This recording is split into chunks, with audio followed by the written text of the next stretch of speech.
Hey everybody, I'm your host. No. Hey everybody, welcome to the James Rap Podcast. I'm your host Raj, and with me as always is my co-host Spencer. Hi, my name is Spencer.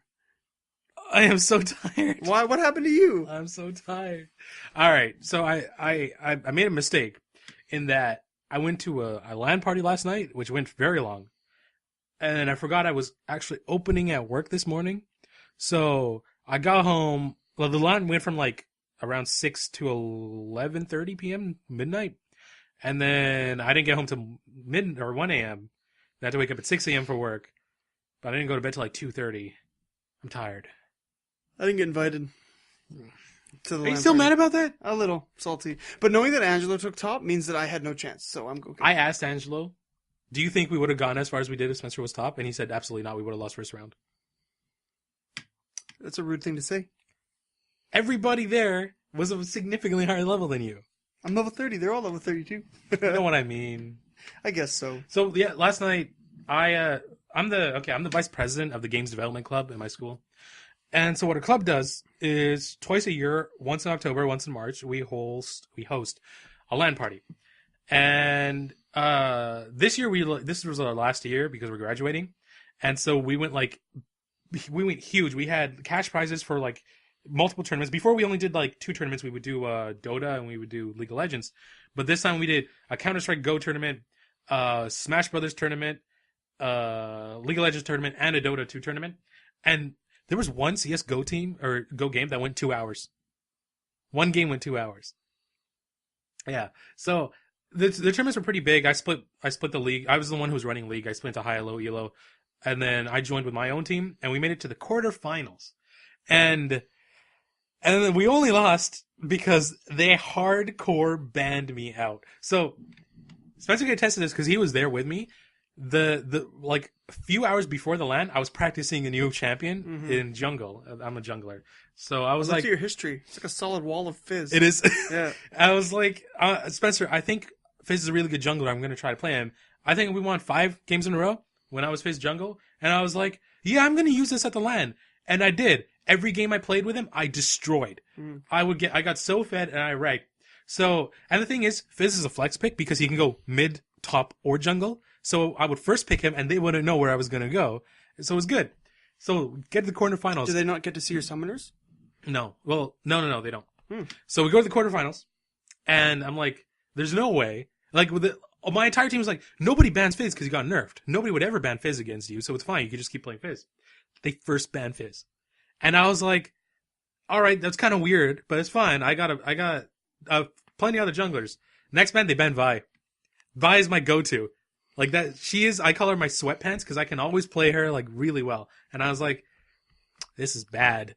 This is really bad because I can play, the only other, what I consider a top tier jungler would be Rek'Sai. And so I pick Rek'Sai because it's the only option I had left because I can't play Shaco. Who's the last banned? I can't remember. They banned like a mid or top. And then, god damn it, dude. So I picked Rek'Sai.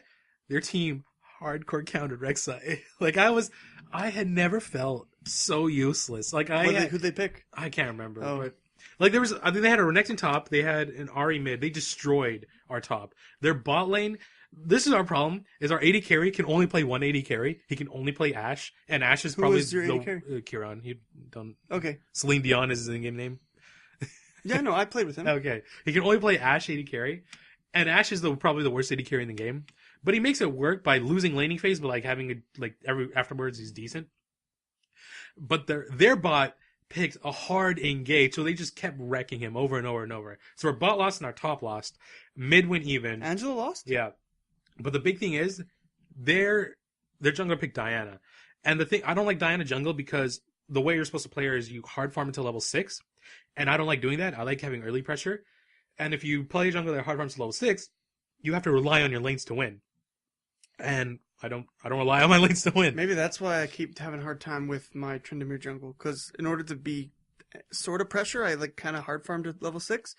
But my teams have been winning, so I haven't really experienced a jungle like where all of a sudden I needed to help them.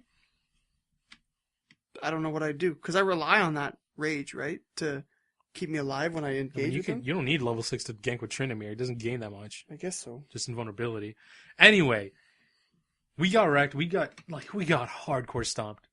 And then I get up and I was like, all right. So I go to the team because I'm running the thing and then I change the brackets. And I go up to them. I'm like, all right, which one of you motherfuckers ban Fizz? And then one guy put his hand up. He's like, oh yeah, sorry about that. And I was like, did you check my match history? He's like, yeah, I looked at your most played champions and I banned them all. And I was like, well played. Yeah, but that means they thought you was the most viable threat on the team. It's true. Felt good though. Dustin, he's like, dude, you got to respect ban. And I was like, yeah, but I'm kind of pissed off about it. He's like, do you know what your mistake was? I'm like, what's my mistake? He's like, when I clicked your match history, it was nothing but Fizz. That was your mistake. And I was like, you got a point. Anyway. I would be so easy to be yeah. What makes me feel better is the team we lost to is the team that won the tournament. So we only lost to the best team in the tournament.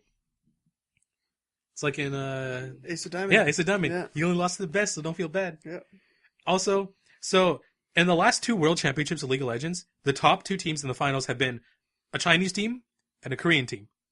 In my LAN party, the top 2 teams in the finals were a Chinese team and a Korean team. And in the World Championships, the Korean team has won every time. In my LAN party, the Korean team won. What, your wonderful mix of Filipino, Asian, and brown was not... There's a Filipino, a Viet, 2 white guys. No, 1 white guy, an Irish dude, and then me. That was my team. Who's the Irish guy? Kurad. Who was the white guy? Ryan. I know all of them. I've played with all of them. Yeah, I played with all of them. That's kind of nice. I gotta get them to respect me, so... Oh, but that means... What? You have a full team. And I'm nowhere anywhere better than any of them. Okay, good point. I couldn't have replaced anybody. Do you see? Yeah. Spencer was really annoyed with me that I didn't like sub him in when my top laner quit, and I put a different one in. And Spencer was like, "I'm a top laner. Why didn't you pick me?" And I said, like, I this is my exact words. Like, Spencer, I love you, I respect you, but I want to win. You didn't win though. I didn't win, but I made it in quarterfinals. Doesn't matter. I got a mouse pad. Oh. I want a mouse pad. Does it say League of Legends on it? No. Who the heck uses mouse pads anymore? I don't know, but I will now. Comfy wrists. Now I have a reason to. Okay, speaking of dropped out last minute, so I've been trying to plan a intro session to D&D for the past, I don't know how long. A while, like a month. It's been around a month at this point. Me and Raj are in the core group of D&D people. Probably the only people in the Lower Mainland who play D&D. I mean, that's an overstatement. You're completely wrong. I know others, but yeah. Who? Remember when I used to play Yu-Gi-Oh! Competitively? There was a huge amount of people who play D&D there. Cool. Anyways, I'm obviously overstating. They're also they are the stereotypical nerds. Dang it. Like, see, why hardcore why do they have stereotypical. to, I am not a nerd. Like, it's funny, like, you, me, and Dave, we don't look like stereotypical nerds. But it's funny, man. When I tell people I watch anime, they're like, "You watch anime? You?" I'm like, "What?" I say the same thing. I watch anime. They're like, "Okay," and then they accept it as normal because I look normal. I speak normal. I don't speak from my nose, you know. Anyways, so I'm trying to plan an intro session so that people who are interested in D&D can come in, play with veterans. We're not veterans, but I mean we're more veterans than them. Experienced people. And so hopefully get them interested. And I was inviting everybody. I invited my younger brother. He was like, "Oh yeah," and then he dropped. I made him a character, then he dropped. I'm like, you know what? That's fine. His thing was he wasn't as excited about it as he was kind of hoping he would be, and he didn't want to come there and bum everybody out. And I'm like, okay, you know what? Fair enough. You gave us enough time. My other friend, who was actually really excited, made a pirate, like elf, like everything was all in there. The kid knows how to write his name in Elvish. What? Like, he's studied that kind of stuff. He loves Lord of the Rings. He's like, "I'm not really comfortable with the game." This is Josh? Yeah. What does that even mean? I don't even know. What does that even mean? He's like, "I've done my research and I'm not interested in this kind of game. Sorry." I was like, GG. Okay. So he dropped last minute. So then it's down to me, you, and Bryce. And then Dave luckily comes out and says Mike, our friend, is joining us. Who's also in the core group. So now we have 3 core group members and 1 new guy in my D&D intro session. Yeah. What the heck? And I'm talking to Dave and I'm like, "Dave, if Bryce drops," I'm not saying he's going to drop, but if he drops, we're like having a rebellion group against Brad, right? So anyways, I called up Ray, and Ray's going to come at 4, and we're going to build him character, and he's going to join in. I don't know how interested he's going to be, but at least it's somebody. So if anything, we've got 2 more people interested in D&D. I think Ray would really like D&D. I think so. It gives him something to do. I mean, he's quite a hermit. Like, he doesn't really do anything with his life. What does he do? Girls. Many women. That's about all he does. So I'm kind of torn because Ray wants to be a death paladin, like a dark knight.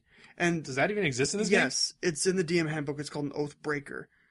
That sounds awesome. Yeah, it does. But Mike also is a paladin. There's actually some classes that are only available in the DM handbook. You should talk to Dave. Really? Yeah, like there are classes that we don't have access to, but the DM, That's not fair. it's in the book. You just have to own the book. Dave hasn't told us because we weren't knowledgeable yet to even make those characters. Talk to Dave about this. Yeah, you should. Maybe before Zeal brings into the fray. Before Zeal comes out, yeah. But anyways, Oathbreaker, they use death magic, which is pretty sweet. That sounds awesome. I know. What the hell? So Ray's gonna be the thing is, paladins are so weird because they show up at level 1 and they know two things. They know Lay on hands. lay on hands and like divinity awareness or something like that. Yeah. So they can know where undead things are, they can heal people. They get nothing else. Zero. No spells, no anything. Like everything comes at level 3 when you pick your oath, right? Yeah. Or in his case, break it. So Yeah. I mean, touche. So I'm excited for tonight, and then next week this is D&D. Like, at least we're playing more than just once every We're doing month. D&D next week? Yeah. Oh. That's what the plan is. Dave's excited to session with Brad because now that Brad's moved out, he isn't running back and forth between his fiance and Dave's place, and is spending more time with like the figurines and stuff. So, and I'm just excited to play my hardcore, super strong barbarian guy. We should talk about the last session we had. Okay, so right, yeah. God damn it, Spencer. Would you like me to? Should I just read what I wrote? I mean, No. why? No, it's long and it wouldn't be as interesting if we talk about it together. Okay, fine. So, okay. Do you want to set up the premise? Okay. I have come back to life. They finally succeeded in going to the mountain and coming back with the right ingredients for the druid to reincarnate me. And after a roll or two, I finally decided that my new race would be a hill dwarf. And I wrote a backstory that said that I died and I found out my fiance was dead and everything I was working toward as my old character was gone. And I came back to the world in a state of rage, which I didn't tell anybody except Dave that I was doing. You told me. But then I said maybe I wasn't going to do it. I tried to throw you off. So anyways, I came back and we initiated a battle. Yeah, basically, Spencer went raging, and he tried to kick me. He failed his roll to kick me. And I argue with DM like this, because I'm like, he's a dwarf. You can't kick me. He's a goddamn dwarf. He's short as dicks. And then, I don't know, the DM said stuff. I was like, whatever, he missed it anyway. But he grabbed a hold of Mike's character, Rex, and he put him into a headlock. Yeah, what happened was I came to a life, and Dave asked me to roll a D100 immediately. So I rolled one, and it gridded out the 6 people that are around me, and it landed, unfortunately, on Mike's position. Mike wasn't even there, okay? Oh, yeah. Mike wasn't there, and who else wasn't there? Dave Grum. Yeah. So there were 2 NPCs, pretty much. Of our actual party members playing the game with us. I happened to grab the guy who wasn't there but said, you can use my character for healing. So I get this guy to headlock, and I got him. Like, I am just choking him and punching him in the face. Yeah, Grom, Dave's character, grabbed his other arm to try to restrain him, but it wasn't enough. He was still taking damage from the chokehold. And then there was just me left. And Leoben was helping. Oh, yeah, I can't remember what Leoben was doing. He was trying to rip the arms off, too. Wasn't he trying to, he was trying to, we were all trying to convince you to stop, and then I tried to blast you, but I missed, because I always miss, and then I had a good idea. I was like, I have a spell called Charm Person, and it makes a person friendly to me. So I rolled it, I hit, so I charmed you, so you loose your grip. And I calmed down. And you calm down. Unfortunately, Grom has super low intelligence, so he rolled to see if he noticed that Spencer was charmed. He failed the roll, so he punched Spencer in the face. Charm gets broken if they are physically hurt. Yeah. So he immediately re-strangles Rex. And what happened was that I had to let go of that strangle immediately afterwards because I got distracted, pulled my arms away, but Rex collapsed to the ground. He had 0 HP left. Yeah, he was out. And so I get up and I want my sword. I want my sword real bad because I'm raging and I want to get my weapon and I know it's there, so I'm trying to reach for it. But I had to roll a really high perception check because when you're raging, you don't have much. So I'm reaching and I'm missing. Also, your base perception is awful. Yeah, and I'm missing and I'm missing and I'm missing. It's horrible. Leoben's getting in my way. So Raj. And I wanted to get to the sword, but there's a thing called opportunity attacks. If you move within the range of an enemy and you try to reposition yourself, so they have an opportunity to attack you. And I am the squishiest member on our team. Every time, if I'm hit once, I'm out of a fight, usually. And Spencer is the highest damaging person on the team now. And so I was like, I can't hit him, or I can't hurt him. So my Electric Blast, whatever I hit with it, gets blasted backwards 10 feet. So I blasted his sword backwards, and then Dave was like, you hear the druid who brought Spencer back to life, you hear him grunt. And then I was like, at first I was like, uh-oh, and then I was like, wait, who cares? We don't need him anymore. He's just an NPC. Yeah, we thought so. We probably had so many more flowers. Whatever. So we ignored his ass, trying to get Spencer to come. Now, he lost his sword. You got mad, got up, tried to leap off the table at me, but you screwed up the roll, so the table collapses on your fat ass. No, I get knocked to the corner, and it collapses on the unconscious Rex. Right. So it's pinning him to the ground. And then Leobin, he tries to go onto Rex to heal him. Unfortunately, he stepped on the goddamn table that was on top of Rex, killing him. Yeah, immediately killing He him. crushed him and literally killed Mike's character. He's So gone. it was Leobin's fault. So That was actually Leobin's fault. now Rex is dead. And then Spencer is like You trying did to break really free. good in this fight, I realized. I did another Eldritch Blast. I crit on Spencer. I can't kill him because his HP is too damn high and I didn't want to kill him. But I paralyzed him so he couldn't move. Yeah, so I had to roll dice in order to pick what bad thing could have happened. And it could have ended up with me being unable to hear, which would have been bad for everybody because I would have been a raging deaf person. But it managed to paralyze me, so I collapsed. Leobin tied me up, and the fight was over. Because if I'm out of battle and I don't do anything battle-like for one turn, I lose my rage, and I can only rage 3 times a day. But if I came back, I wouldn't willingly rage. So the aftermath was ridiculous. So Spencer came to. He was still mad. We had this whole conversation. He would not accept that he's the one who was responsible for Rex's death. I wasn't. And then he was like, I didn't kill him. I bet it was you guys. And then basically Spencer sat in a corner with his sword and he wasn't crying, but he was sulking. I was sulking because my character came back unwillingly. My thing was, I was dead, I was with my fiancé, everything was great. Who cares if we're dead, at least we're together. And then I got sucked back into the real world where I have absolutely no family, no purpose, and no money, and don't care. And now I see this disaster where everyone's dead, and I'm like, everyone's blaming me for it, so I'm like, screw this. So I go off and hide in a corner. Also, what happened with the druid was when I blasted the sword, the druid screwed up a dexterity check or something. The sword nicked him in the shins and he bled out. It cut his, I think it's called the artery in his thigh. That's apparently what Dave made it cut, and it just bled out instantly. He bled Insta-dead. out, yeah. So we get up, God. and I'm hulking in a corner. Leobin's doing some ritual to help them go to whatever he's doing. He's being Leobin. No, he was starting a fire. Not yet. He piled them in the corner, in the middle, all the dead people, and he's kind of tying the house. You decide to look out the window. No, because my perception was high enough that I heard tremors. But before that, I love the conversations that we had in this session. It was pretty funny. Because Spencer, I get along with everybody except for Spencer. I hate his guts in the game. Yeah. And Spencer also, well, he never liked me before, but now he hates me because he's just mad all the time.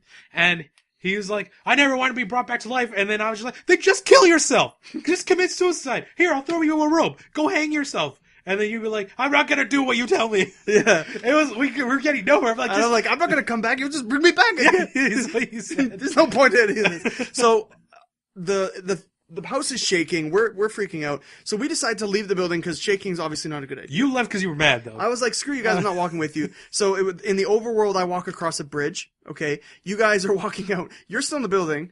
And Leobin goes up to Grum, because Grum's still alive. Oh, yeah. And goes, hey, can you cause them a burial fire? And Grum's like, okay. And burns the house immediately. And you're inside. Yeah. So you have to book it out. Yeah. And so you guys wandered the same direction I do, thankfully, so we didn't split the party up. So we noticed some giants coming our way. Yeah, big giants. The 3 of us hide under the bridge. Spencer crosses the bridge and climbs up a tree. Yeah. I'm surprised you were even able to do that. I was kind of in the tree. I would not leave the ground with those fat, stubby legs. And then, so the giants were looking for... This was the same giant who we fought to steal the flowers from. And he came for revenge. And... Did it? Yeah, we all fought him except for you because you were dead. So... Yeah, I didn't. I technically fought him. You were, chucking javelins at rocks to distract them. Because they were coming to me, man. It was like when you're hiding in a bush, when someone's come to, gank you in your forest, and they're, coming around and you're trying to back. It's sort of like that. That kind of fear you get. Anyways, so I'm hiding there, and you guys are all blissfully hiding under a bridge, right? You probably could have got away. I'm chucking javelins to try to distract their attention. It's sort of working, but then Leobin? First of all, he said, Delane, my character's Delane if you don't remember. He says, Delane, can't you summon a familiar to distract him? And I look at him, I'm like, It takes like an hour. Yeah. No. We definitely don't have that kind of time. So Leoben, I love Ryan because he RPs so well. Oh, yeah. In the last game, he gave up a whole lot to bring me back. He gave up his degree of his pedigree, his declaration of pedigree, so that he's no longer royal. He gave up. He had to sacrifice a lot in order to avoid the undead that was in the building to save me. Yeah. And so he as he was fighting the giant, he stuck giant spider fangs into him to kill him, and he said, "This is no more time for you to struggle. Just die." Didn't die. So Leoben's like, crap, I made a promise to this guy that he would die. Any other person would be like, well, who cares? But Leoben cares. Yeah, so he struts out into the middle of the field, and right by the bridge. Giant, let me finish you. And so he goes 1-on-1. And so the stone giant whose wife died walks up, and this other armored hill giant just kind of stands aloof. And goes, okay, I got this 1-on-1. So they go across the bridge.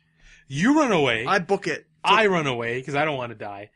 Grum sort of runs away. Grum kind of, yeah. And then, the funniest thing. So Leoben starts beating this giant's ass. Literally, 1-on-1, wrecking this giant. Okay, before he did that, though, the only reason he got to that opportunity was he crossed the bridge. Oh, yeah, I forgot. Crossed the bridge, and Grum and you were still there, right? Yeah. And so he's like, so Grum had an idea, and Grum's talking to you, on my... Because Grum is experienced, but not smart. So he'll be like, okay, so let's have an idea. So Leoben baited the giant across by making fun of his dead wife. The giant came across because he was in such a rage he didn't notice that the bridge burst open and he fell on his back in the river. So then that's when we all booked it away. The armored giant freaks out and starts kind of chasing us to the corner. And I get right to the corner of the map. You're gone. Yeah, I left the map. Grum is sort of gone too. And Leoben's like, screw this, I'm fighting the stone giant 1-on-1. And he yells...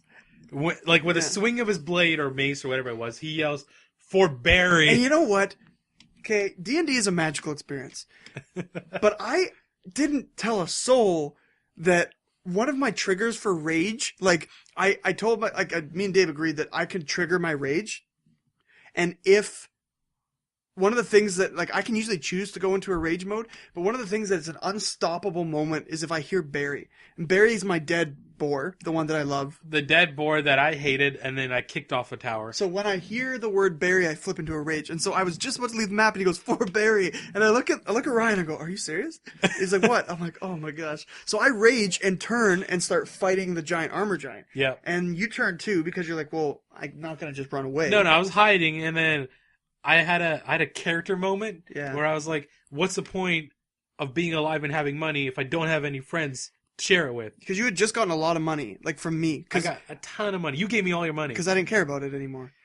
And so I run back. So this is how I knew, as soon as I rolled this, I knew it was going to be my last session as Delane. Yeah. Because I was like, the last 4 sessions, I only get 2 spell slots. And I always choose the same 2 spells. Hex and Witch Bolt, because that's my strongest combination. Mm-hmm. The last 4 sessions, I have missed Witch Bolt, and when I miss it, I can't use it. I can't use it for another day. I have to rest for a day, and we never rest. So that means I'm done for this session. So this time, I do my Hex. It's fine. And I'm like, this is it, guys. I'm gonna roll a Witch Bolt.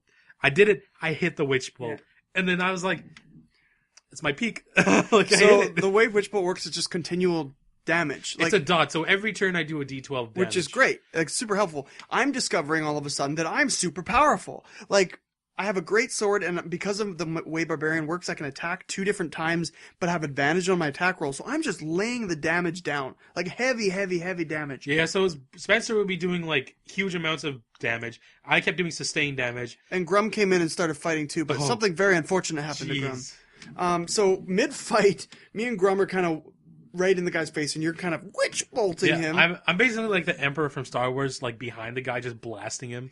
So Grum, I dodge. I'm very lucky when it comes to dodging, saving throws on strength or whatever. I get the advantage. So I had to use an athletics check to dodge his grapple.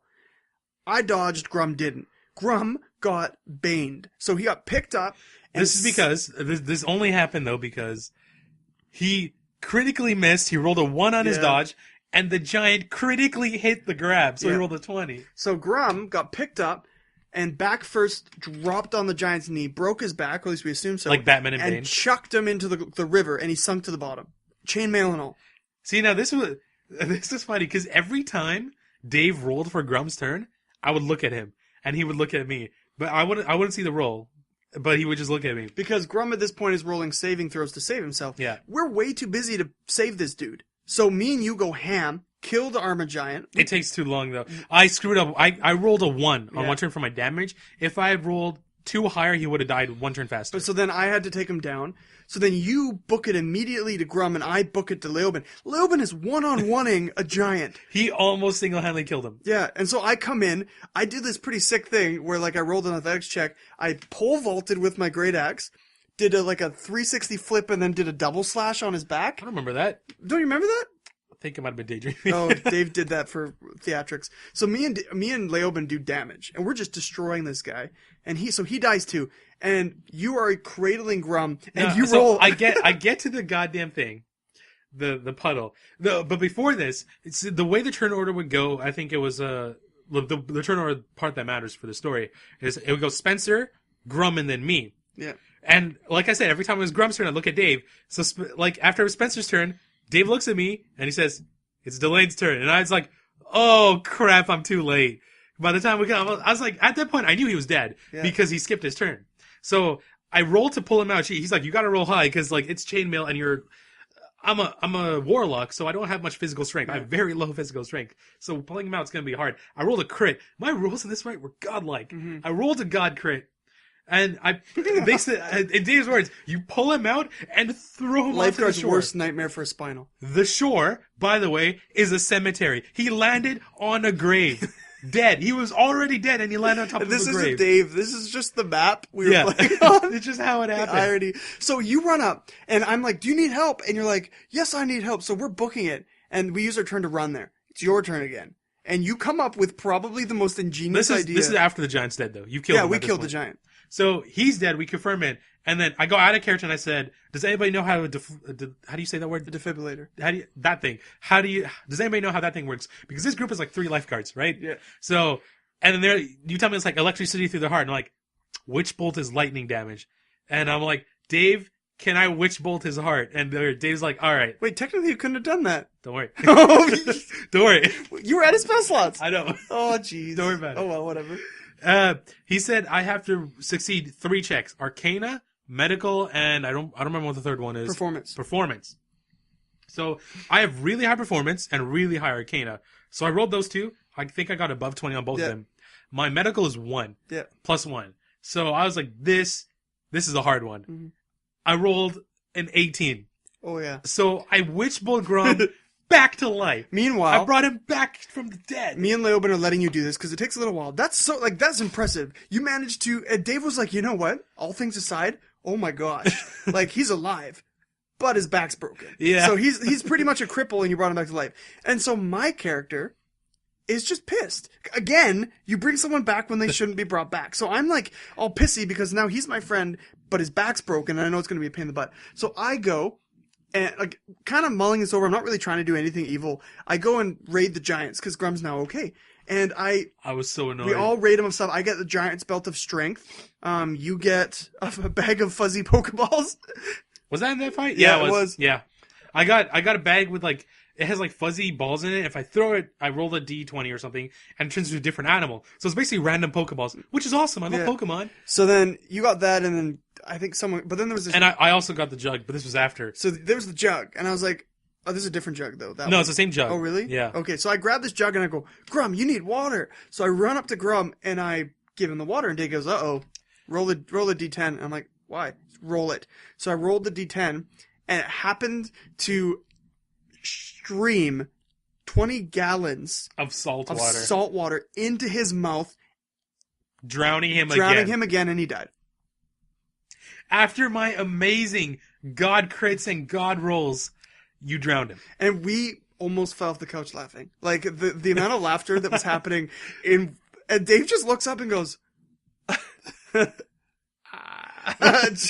I wasn't even willing to try to witch bolt him again. Like, there's no way. That was the moment when I became so close to my D&D character in regards to personality was that moment. I think everybody in that room, like the border between like real life and what happened kind of broke, and we're all just like, because we were playing super depressed. Like you got mad at me. Everyone was yelling at me. I was yelling at everybody else. I was like, screw you guys. Friend. It's not my fault. You're blaming all these things on me. Nobody else checked him before he broke, whatever. I was like freaking out. I leave. You leave with Leoben. We argue. We raid more bodies. Then we go back and we camp for the night. And then the next morning we're all kind of sad and sullen and whatever. See, now we have a problem because it's only me, Leoben, and Spencer. And Spencer and I hate each other. Leoben likes both of us. We hate... Okay, the party was brought together because we had this overarching quest to save this guy and get money. And money was a big deterrent for most of us. And my character, Pat, pushed the characters along to like get us to do stuff. The only reason I stuck with the party at first is because you would always find the money. Yeah. That's why I would go with you. And that's the only use I had for you. But now that you don't care about money, I have no reason to stay with you. So we camped and we all looked at each other and went, Dave... like out of character, like we don't know how we're going to stay together. He's like, just try. I planned out something for this event. Hopefully it'll bring you all together. It worked out really well. So we walk up to this big group of people, and this is pretty funny the way this worked out. But Dave goes, there's a bunch of people and they call you over, and so I walk up casually, and you have created another summon at this point. I was going to name him Barry, and then you're like, Raj, that's my trigger word. I was like, oh yeah, I named him Gary. Yeah, Gary. Gary the Imp. So Gary... You were going to send Gary ahead. I did send him ahead, but he walked anyway. I was like, nope. So I walked in, and I'm like, who are you? And it turned out that they were a commune of Bahamut.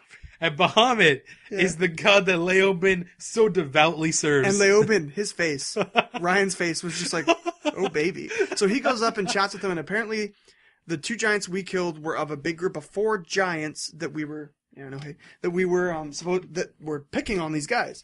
And so they said, and they hit every single one of our desires to be together. He's like, glory for Bahamut, and you can be a hero, and you can get money. You hit all 3 of those things. Yeah. And for me, my character was searching for something to do with his life, right? Money wasn't killing it, but I missed being a folk hero. That was my old character. I think now I'm a noble. You're a noble. So I don't really know much about who I am as a person. I don't know. I want to be a folk hero again, so I'm like, oh, well then tell the great stories of Rygoth, and that's my new name. Who's better than Pat Anderson, and you want money. So we all joined together, wandered through the forest, and Leoben got a huge mouse hammer that squeaked upon impact, but did big damage to giants. It's really funny. That battle between the big blue giant and the... oh my god. And the ogre? Troll was hard. It was a difficult battle. Remember my god rolls and my god crits? Yeah, it turns out I used up all my good rolls in that fight. I didn't hit a single enemy once. Oh, but you didn't need to. But, all right, so this is what I did. So we basically go to this area. There's a giant troll comes, and the giant... But they're riding on a big wagon. They're riding on a giant wagon. By a mutant oxen. With a giant... There's a lot of giant things here. And a giant oxen. So the first thing I do is hide. The first thing I do, because I don't have combat stats like you guys. If I get hit by that, I'm dead. Mm-hmm. So I hide. I reach in my sack, throw a Pokeball. I get a Mastiff. And if you don't know what a Mastiff is, it's a really big dog. So now I have Mastiff and I have Gary. I got 2 animals with me, and then I got me. So we had rested at this point. The troll and the giant get split up. I think it's Leoben was fighting the giant. You were one-on-oneing the troll. So I'll explain the situation before your Mastiff thing comes in. Sure. The wagon pulls in from a clearing in the forest, and I run up and kind of like, okay, let's do this. Leoben's off to the side. The wagon slams into me because for some reason Leoben had decided to bring the destroyed head of the hill giant with us, and we impaled it on a big stick, like a big pole. And I was holding it out in front of me. I got knocked to the side. So did Leoben as they drove right past us. Leoben sneaks onto the cart and uses a bunch of magic and pushes the troll off the side, causing the wagon to like crash into a house and become stationary. Crash into a house and start drifting around the corner. So the troll's off. I turn around and I shove the stick through the wheel wells, stopping the wagon's progression, launching both the blue giant and Leoben off. Leoben lands on the big oxen, Leoben lands on the and the big blue giant lands in the center podium in the middle of the area. So now they're at like equal level because of oxen giant and giant's falling down, but oxen's big and whatever. So now you're standing there with a Mastiff, crazy situation happening all around you. So first thing I do, put my hex on the big giant, and I was like, roll witch bolt, not critical miss. All right, I'm used to that, but I was kind of disappointed. I was like, that's my turn. And then I was like, and then I got, no, yeah, that was my turn. The next turn, try again, Witch Bolt. Oh no, I ran out of Witch Bolt, so I just tried Eldritch Blast, miss. This was a common factor. I missed every single Eldritch Blast. No, I hit one, but I'll get to that. I missed every single Eldritch Blast against the troll himself. So, but then Dave mentioned on my second turn, he said, you can use your bonus action to command your Mastiff to attack, or Gary. And I was like, I looked at the stats, and I was like, none of them are really good, but then it says something really good on the Mastiff's description. Whenever they attack an enemy, the enemy has to make a saving throw. If they fail the saving throw, they're knocked prone. So I rolled for I called him Lucas after my real life dog. So every turn after I would inevitably fail my Eldritch Blast, I would go, Lucas, bite, and then he kept hitting. He hit every single time, and almost every single time. The guy went prone. He kept failing his checks. And the big giant would fall down. And then Leoben would hit him. And you kept him at bay forever. So you're doing that repeat, watch, and repeat. He has a ton of health, though. So watch, rinse, repeat. You're hitting... Well, Lucas did like 4 damage. Yeah, so you're hitting, Leoben's trying, but you guys are getting perilously low on health. And then Dave, at one point, he's like, hey, listen, he's standing on something. I'm like, is it breakable? He's like, yeah. I was like, Eldritch Blast. I rolled like a 1 in damage. Yeah. And then he's like, you don't break it. And I was like, there's constructs, which is like buildings that you can break. Which is, I want to try doing that more, because it probably would help. Dave does it on purpose. I was so annoyed. So anyways, you guys are fighting, and I'm now one-on-oneing this troll who I landed beside. I don't know anything about trolls. Dave cheesed you, too. He cheesed you so hard. He cheesed me so hard. So, I don't know anything about trolls, but I know that I'm beating the crap out of this guy. He's missing every hit on me. I'm critting and I'm destroying him. Destroy. He collapses into a bloody heap, and I'm reduced to about half health, maybe little less than half health, right? And I'm like, okay, cool. So, you asked Dave, you said, is he dead? And then Dave said, he collapses in a bloody heap. He collapsed in a bloody heap, he said. Like, you know what I mean? Like, duh, you fool. Like, obviously he's dead. So I'm like, okay. So I turn around, and I go face the blue giant. And then all of a sudden, Dave's like, from behind, your face gets slammed into the wagon, and you collapse on the ground. And I get up, and I'm like, I'm at like 10 HP now. And I'm like, what the heck, Dave? And then we kind of pause, and Ryan goes, trolls have ridiculous health regen. And I went, oh, crap. Oh, they do? Yeah, ridiculous health regen. Like, if you don't do what I did, which I cheated to do, but I didn't need to do research on these monsters, right? He's like, Dave's like, are you going to do any insight checks on these? I'm like, no, Ryan. And I'm so tired, right? I'm like, Ryan, what are they weak against? He's like, fire. I'm like, oh. So I grab the stick with the impaled head. And it just so happened to catch a flame nearby. There's a fire pit right there on the map. I don't know. It just so happened mid-swing, it goes to the fire. This is the way we explained it. No, I didn't. I went like this. Oh, this is the way Dave explained it. And then I dropped it into the fire, and then I stabbed in his head. But you wouldn't do that. I did. But you wouldn't do that if Leoben hadn't told you. Yeah, I know. I cheated. Dave said... Okay, Mr. Third Witch Bolt guy. I'm telling you what Dave said. He said, you just so happened to catch the fire mid-swing. Yeah, okay, fine. So I caught it mid-swing, and I rammed this thing into the troll's face. And I'm pushing him into the ground with his burning friend's face in his mouth. Yeah. Like, burning him. And apparently trolls burn to pools of liquid when they get... Oh, don't forget that the head was impaled on that stick. Yeah, so exactly. It was a burning troll or giant head. Yeah, pushed into his face. God, that's gross, dude. I was like, dude, that's sick. What am I doing? So anyways, he failed his saving throw and died in a melted pool with the stick in his throat. Yeah. I was like, geez, I'm a monster. So I turn around and I witness you guys dying. You both went to 0, right? He, the goddamn, giant one-shotted me.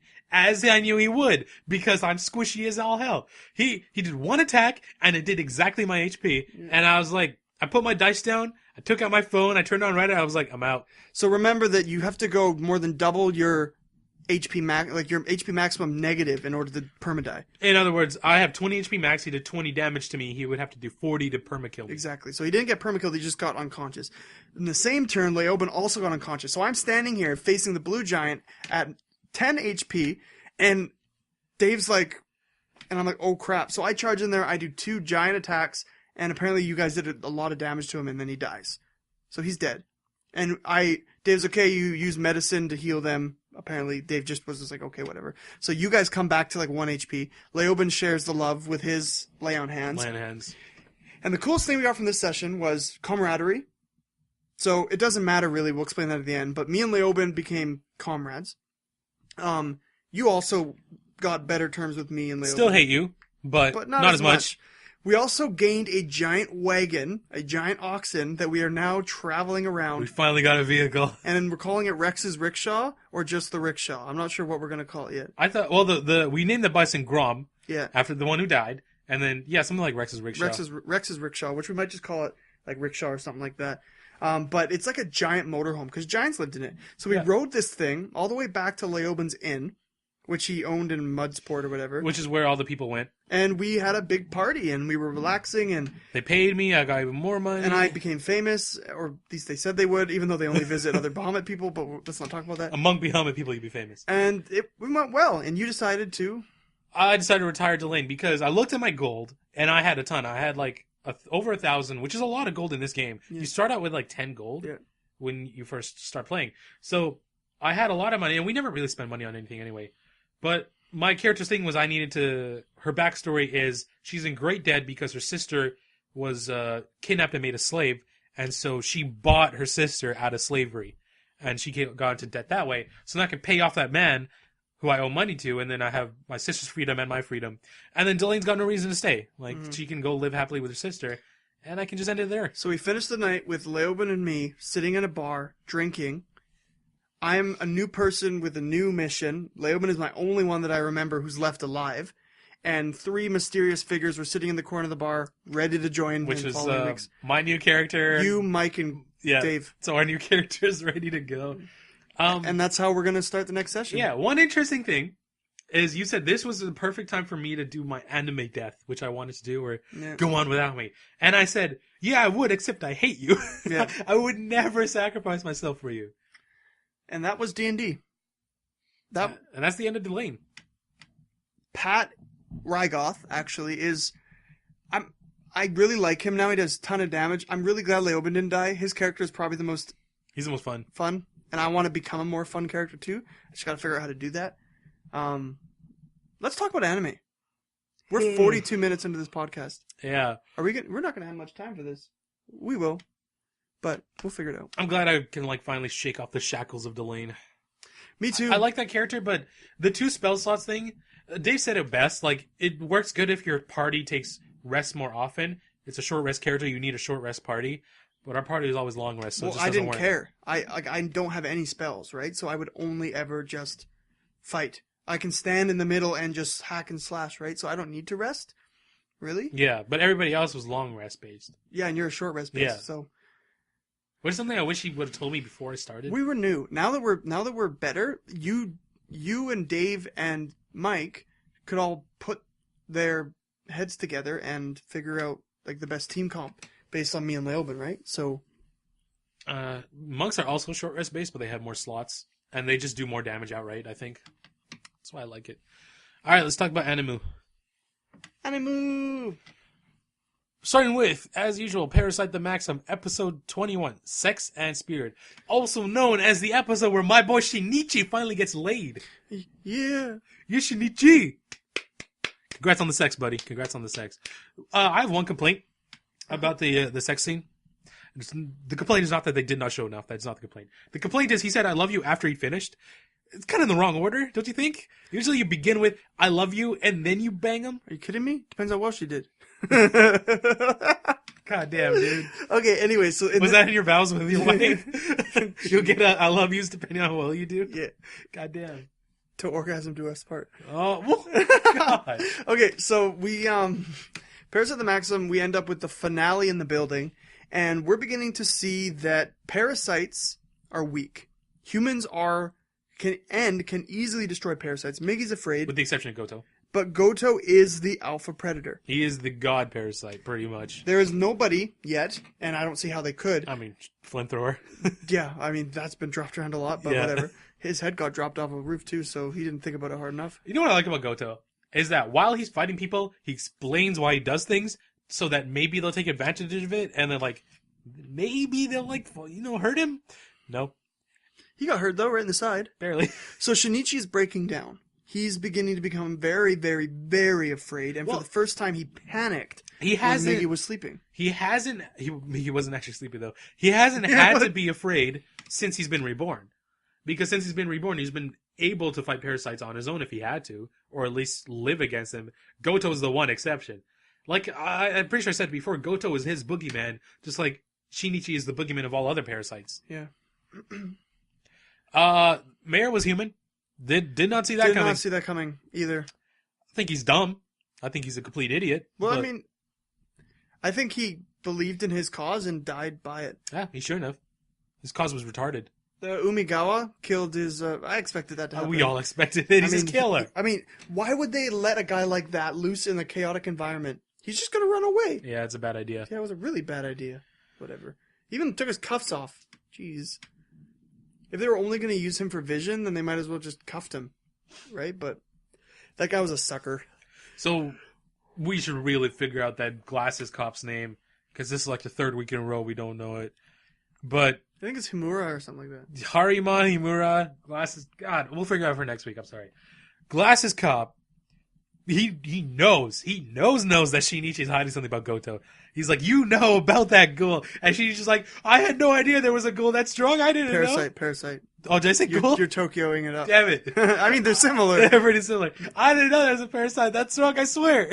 She's a really bad liar. Yeah, Shinichi's like, and then he had a nightmare, which was a really scary nightmare. And they woke up. And Miggy's like, yo, man. Miggy's pretty funny because even though he's making these huge changes, it's the fact that he never changes that's keeping Shinichi down. Like, keeping him level. Right? He's like, we should just kill them all, or what happens if everyone dies, and blah, blah, blah. He's like, Shinichi's like, I don't care. Like, humans are humans. Let them die. I don't care. Yeah, Migi doesn't give a crap as long as he doesn't die. Migi was willing to run away, though, with Shinichi. To leave somewhere. Don't know if Goto is, like, obsessed enough with him. I don't know why Goto really wants to kill him. I can think of two reasons. Revenge for his fallen comrades. Though I feel like Goto doesn't really give a crap about any of that. And, what's the other one? A challenge. Because Shinichi might be able to pose a challenge to him. Goto is Toguro. Yeah, he is. He's that character. He's the character just looking for a challenge. And he'll be one of those characters who's happy when he dies because he finally found that challenge. But, you know, he did something to say, he did say something about a clean slate. Like, this will clean my slate. So what if he feels like... Goto? Yeah, he did. Oh. He's like, what if he feels like Shinichi is his only connection to this agency and he kind of wants to move on with that? I don't know. Maybe. I feel like not much happened in this episode. There's a lot of Shinichi panicking, which is fine because it needed to happen, I think. I was a little shocked by the Murano Shinichi sex scene, only because it didn't seem to fit. Like, I guess it did. Like, Shinichi's super panicked, and I understand why he'd want that kind of desire, but Murano... It seemed like a little bit of a weird place to put it. And Murano doesn't seem like the girl who would instigate it. Yeah. I feel like it doesn't really make much sense that she would instigate it. I feel more like Shinichi would. Yeah. We tried to. Got shut down. Yeah. They've been in a better place before. Like, it's kind of weird that... I understand what they want to do. The love and the connection to Murano is supposed to give him a reason to want to stay where he is and to fight back and not just run away. I understand that, but I can't see Murano, even though she did.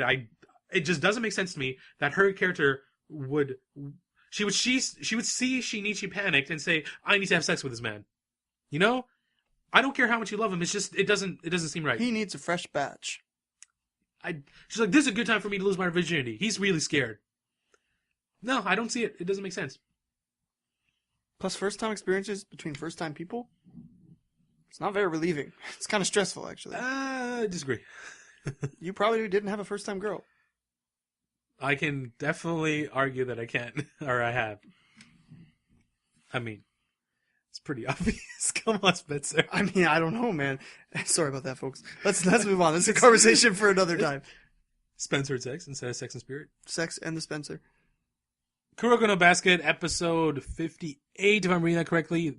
True Light, sorry. If we sound different, it's because we're upstairs now in a different room to avoid any kind of disturbances from people. We're in a chair. Chairs suck.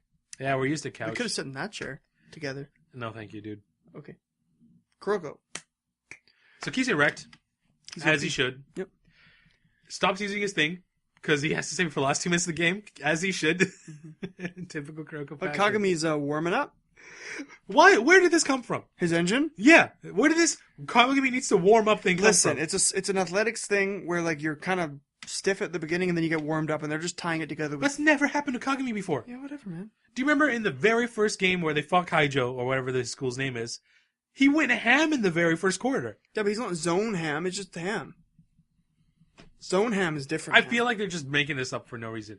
Anyway, this is like have you Izuki's heard episode. their names? It doesn't surprise me. This is Izuki's episode where he had, what do they call it, Eagle Spear? Yeah. He shows off his new technique, which Izuki doesn't get a lot of screen time.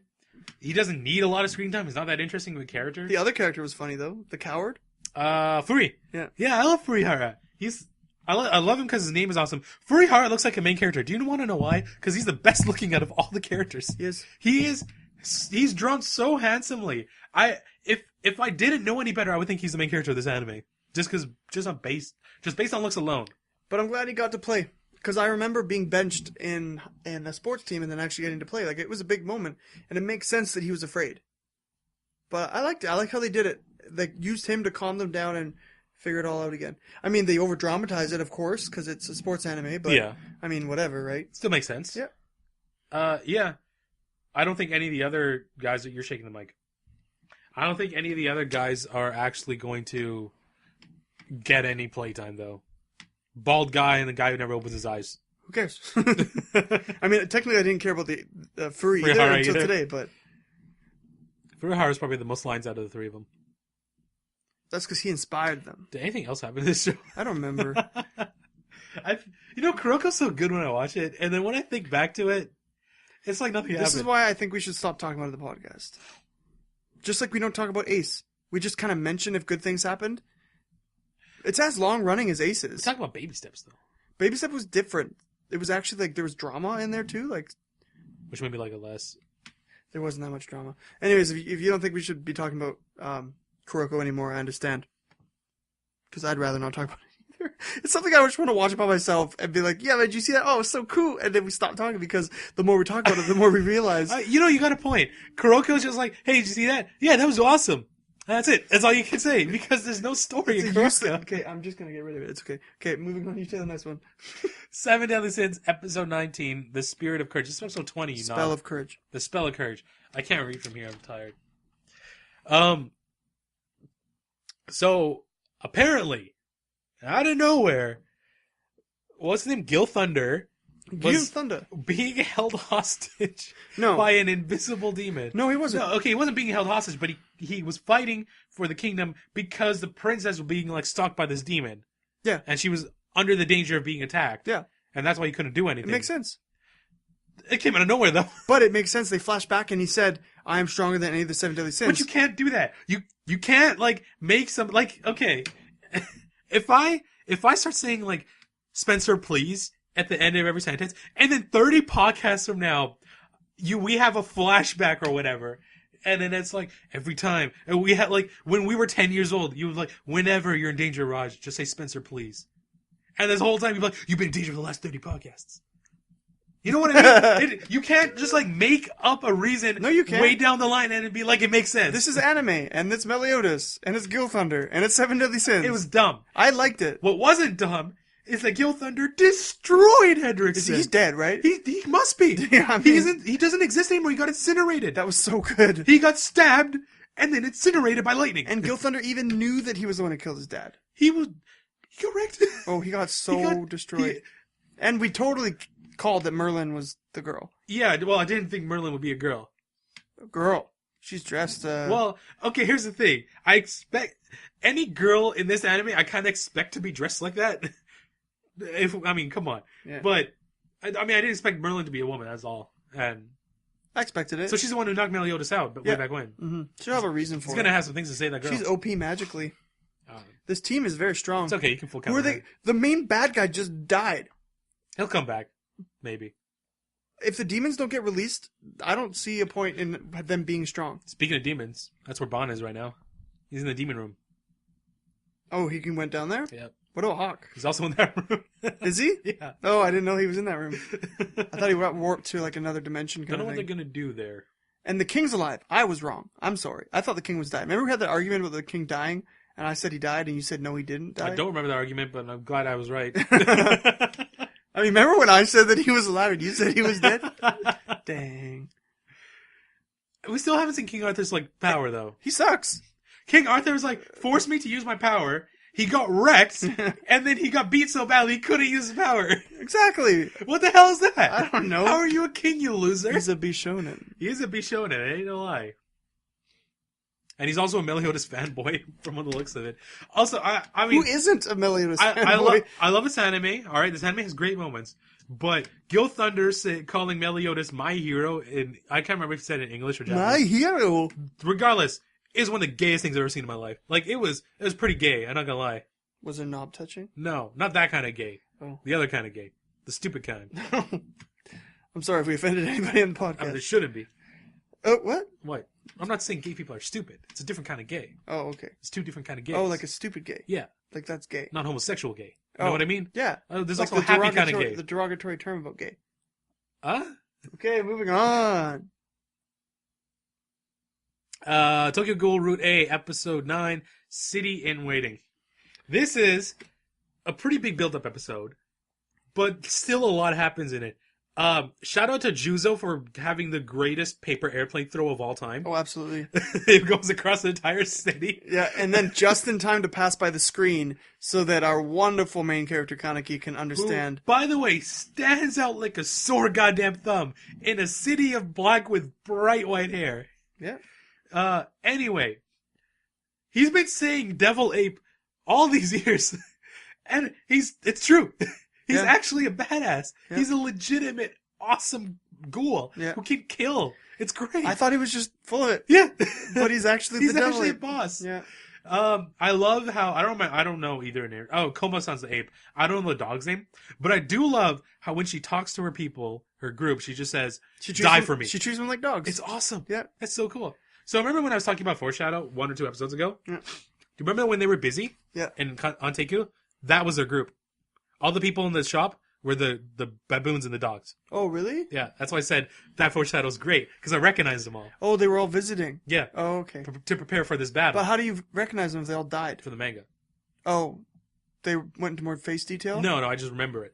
Oh, okay, I see. Owl transformation? Damn! So cool. He turns like 6 times the size. Like, you can't describe this kind of awesome. He just destroys everybody. Amazing. He wrecks. How's anybody worried about these people, though? Well, they got the Arata, I guess. But he regenerated instantly. Yeah, but like the Arata's the only thing that can like withstand his attacks by the look of it. Full body. And I don't know, his speech was really cool. I like it. Like, he's like, I recognize the fact that I'm evil, but that doesn't mean I'm going to sit here and die. All of you have sinned too. So I have I have every right to kill you, just like you have every right to kill me. Something like that. It was really awesome. I do have an issue with this Toka's really bothering me. Why? What'd she do? She's just being annoying. What'd she do? She doesn't know anything. I don't know. Just running around. She's trying to get to the fight. Stupid. She used to be hardcore. Do you remember when she used to be hardcore? Yeah. Not some loser teenager? Those were good times. Yeah. What the heck happened to that? She's trying to go to college and like throwing away her Yeah, but life. she's a loser though now. So college, she used to be so Are you hard. saying we're losers? Do you remember the first episode when she like beat the crap out of Kaneki? Yeah. Where's that girl now? She doesn't want to be that girl anymore.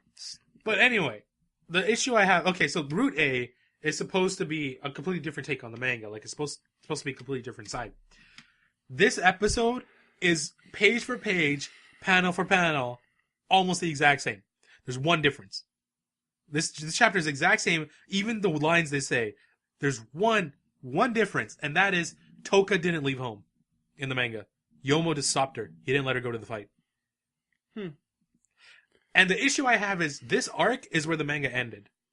This battle. Oh, really? It was the final part of the manga. And I don't want this to end the same way. Because there's absolutely no point in having another route if you're just going to end the same way as the first one. I don't think they're going to. They better not. There's too much mystery and build-up. Toka better change something. You know what I mean? Yeah. If it goes the exact same way, I'm going to be annoyed. Also, the funniest thing about... Do you remember Kaneki's last words in the episode? Itadakimasu? No, it was, I don't want to do nothing anymore. People... it was hilarious. So many people were like, oh, so Kaneki's recognized that he's done dick all this entire season. It's like, yeah. He just stands there. No, he walks slowly. He walks slowly to places. Yeah. That's it. That's all he's done. That's all he's done all season long.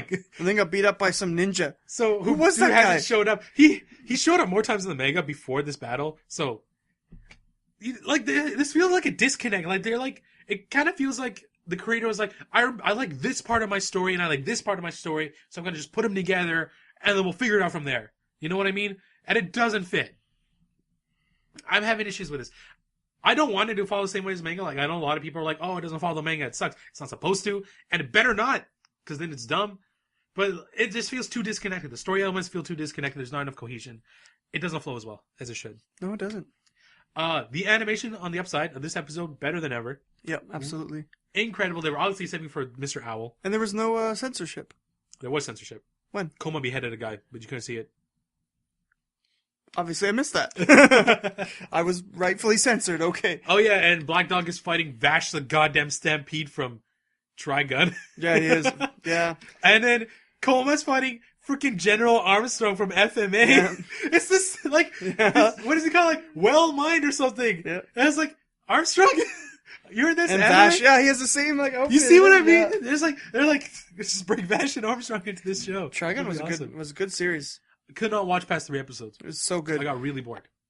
Definitely not the same series after, like, episode 10. It's crazy. I love it's so good. I think that's all we got to say about Mr. Ghoul. Aldnoah Zero, episode 20, The Light of Day. You want to remind me what happened in this episode? Yeah, so they're pinned down, and they're like, yo, help yeah. me. And so there's lightning guy, invisible guy, and then there's duplicating clone guy. Which is a dumb power. Really dumb. It's pretty So the Aldnoah Flying Craft Zero, what's it called? Deucalion. Aldebaran. Okay, so Aldebaran flies down and picks up the remaining cataphracts in its poorly animated body. Picks up Kaneki. Inoho. Yeah, sorry. And then so Aldebaran flies up and up and up and up, and eventually they get hit by electricity and they're like, oh, everything's down. And Inoho is like walks up in the front and goes, I can see everything. Just let me wait for the. Do they have to give him a new power every episode? I can see the waves. I know where we're flying. So they're all like, oh, it's so much tension, and there's a cut. They're back home. I'm gonna be really annoyed if this doesn't come back. The only reason that scene should exist at all is for Kaneki to have to use that at some point in the last battle, which I think he will. And if he doesn't, I am docking this anime a point. Now listen, I think this is what's happening. They're showing how reliant Kaneki's gotten on the eye, because later on there was a scene where he was like, oh my Say Kaneki again. Oh, sorry. I did it on purpose, dude. You messed me up. How reliant Inoho's gotten on the eye, because later on there's a scene where his girlfriend comes up. She's not his girlfriend, but... Quotation marks. Dude, a Salem human for life. And he's like, oh my eye. And she goes, are you okay? He goes, yeah, I'm absolutely fine. Nothing happened. Yeah, whatever. What are you talking about? Leave it alone. You're crazy. Woman. And so then she goes, oh. She gives up so easily. Yeah, see you later. And then leaves. Okay, all the while this is happening, Inoho's kind of eyes hurting, and that's Earth. Nothing's happening. He might have, like, they told him not to expand the eye anymore, into his system. He might have done that anyway, because I'm assuming he's gonna have to do that in order to combat the future prediction of the Tarsus. Yeah. So he might be doing that already. Speaking of Tarsus, Slane is just doing work on the moon. He's running back and forth, even though all his lies are slowly catching up with him, because one of the counts who Inoho talked to is now in space talking with the fake Princess Salem and messing up. So Lemrina. Princess Lemrina. Lemrina she screwed up. She bold-faced lied, and it contradicted what Inoho said. So then... Well, she doesn't know, right? I know, but, I mean, she messed up. Yeah. It doesn't matter if she knew or not. So then that count goes to see Dorito, and... I love that we call her that. Dorito is like, oh, well, blah, blah, blah, and messes up too, and he's like, okay, this is it. Like, people are lying to me, right? So he then delivers the package that I assume Inoho wanted to give to the princess. It's the pendant. It's Yeah. Slane's pendant. Yeah. Which, kind of ironic that Slane's pendant gives back her memories of Inoho. And so she's like, oh, I remember everything. And Slane is wandering back and forth to different bases, lying his face off. And at the same time, Lemrina discovers her sister's missing. And so she's going to know. Slane's world is falling apart fast. Yeah. So the only thing that's going to be good for Slane is that everyone still respects him, except the 3 women he's been manipulating are now going to turn on him. Yeah. So Slane might die before Inoho's eye could ever get a hold of him. He's not going to die, but he's definitely going to lose the princess. I'm actually thinking Lamrina's gonna die at this point. I hope so. I think she's gonna die. I like her. I sympathize with her situation. Yeah, you do. You're paraplegic? I feel... Not that situation. Oh, okay. Are you a thin, lonely, no-parent girl? I'm a princess. An outcast of your family? Yeah, you know. Absolutely. Sucks. Wow. Are you from Mars? Might as well be. India's pretty dry. Oh, my gosh. I was actually born in Canada. That's a really cool story. Thanks, dude. Yeah, let's talk about anime now. That was so awkward. I'm so tired. I almost started crying. So beautiful. So sleepy. What? Are we done with this one? Yeah, we're done with this one. Okay, Durarara episode... Log Horizon. Log Horizon episode 21. The Skylarks take flight. Skylark's a bird, right? Yeah. Okay, I don't know what it looks Okay, like. so the important part of this episode is the first 15 minutes, okay? The entire world is reverting back to the apathy that they had gotten when Not the entire world. A bunch of people, Yeah. though. And people like Naotsugu are getting nervous that if they go there again, it's going to be super difficult to bring them back up like He's they saying did the first time. it's getting worse. Yeah. So the good team, Team A, the A team, the one we love, Shiroi is now trying to figure out what happens when we go to war. If the people of the land get involved, that's rough because we actually have to get involved ourselves because they can die. If it was just a battle between the undead, it wouldn't matter, right? It would just be kill them until you can take more territory and eventually capture the cathedral, right? Whatever. But with the people of the land... The issue is, with the people of the land... They die for good. They die for good and you change the game forever. Exactly. And you actually carve out territory that way. And so Shiroi is now wondering, maybe I should actually be doing something.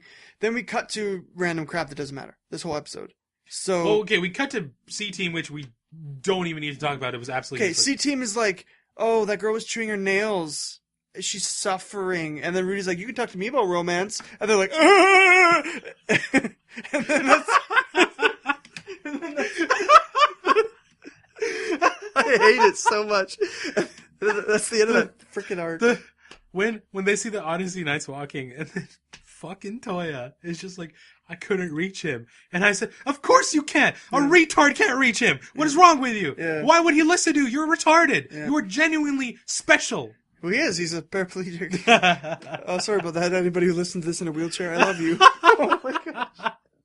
I sit in a chair too, just to talk, so we're on the same level. I'm gonna stop. I'm stopping.